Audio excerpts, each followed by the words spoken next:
गुस्ताखी माफ हरियाणा में आपका स्वागत है। हरियाणा में 50 साल से खोजी पत्रकारिता कर रहे पवन कुमार बंसल आज हम चर्चा करेंगे डमी शब्द की। डमी शब्द हरियाणा में कैसे आया, इसकी शुरुआत कैसे हुई। भाई और नहीं, बस और नहीं, गम के प्याले और नहीं।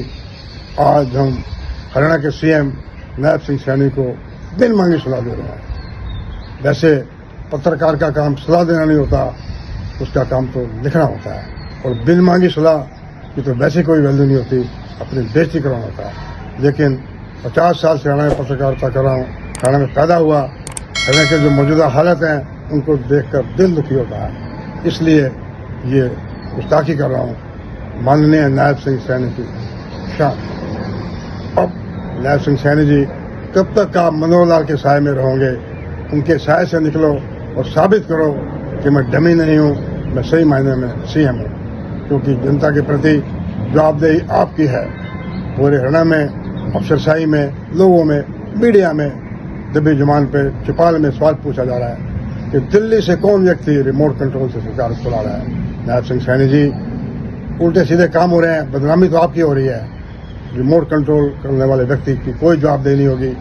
सब पूछ रहे हैं, सबको पता है, सब जानते हैं कि मानेसर में जो 50 करोड़ का घोटाला हुआ एक ठेकेदार को सफाई के नाम पर, उस ठेकेदार को किस व्यक्ति का आशीर्वाद प्राप्त था, सभी को ये बात का पता है।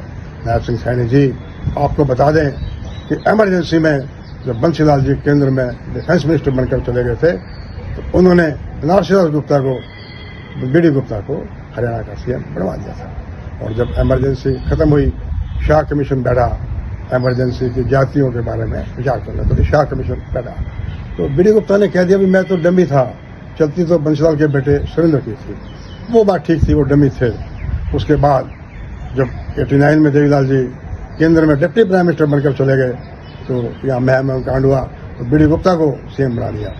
बाद में बीडी गुप्ता ने भी कह दिया मैं तो डमी था, चलती तो ओम प्रकाश चौटाला की थी, देवलाल के बेटे की। ये बात उनकी ठीक थी क्योंकि उनको न विधायकों का समर्थन प्राप्त था, न लोगों में लोकप्रिय थे। एक और मुख्यमंत्री मास्टर हुकम सिंह कहते थे वो डमी है, लेकिन उन्होंने साबित कर दिया वो डमी नहीं है। और पहले ले जाते हैं आपको पंडित भगवतलाल शर्मा की मेहरबानी से बंसीलाल जी सीएम बने, बंसीलाल जी सीएम बनाए। बंसीलाल जी ने उनका बहुत सम्मान किया, बहुत इज्जत दी।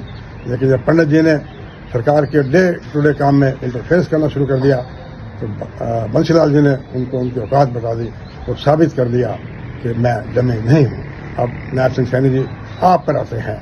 आप तो मनोहर लाल की तुलना में उनका सम्मान करना अलग बात है, करना चाहिए, क्योंकि उनकी कृपा से आप उनकी कृपा से नहीं बने हो, आप अमित शाह मोदी की कृपा से बने हो। और आपको सीएम बनाना एक मजबूरी थी हाईकमांड की, क्योंकि सैनियों का वोट बैंक चाहिए था।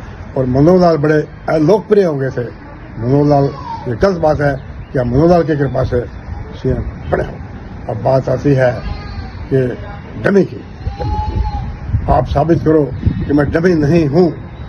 नायब सिंह सैनी जी, आप गीता के प्रवचनों पर चलने की बात करते हो, कम से कम गीता में देख लो कि शासक का धर्म क्या होता है। वीर भोगे वसुंधरा पूरे देश में और खासतौर पर हरियाणा में एक मजबूत को, दमदार व्यक्ति की इज्जत होती है। कमजोर व्यक्ति को तो कोई अच्छी निगाह से नहीं देखा जाता है। नायब सिंह सैनी जी, अब भी समय है, मनोहर लाल के साए से निकलो, वरना इतिहास आपको एक डमी, कायर और कमजोर मुख्यमंत्री के नाम से कहेगा। नमस्कार।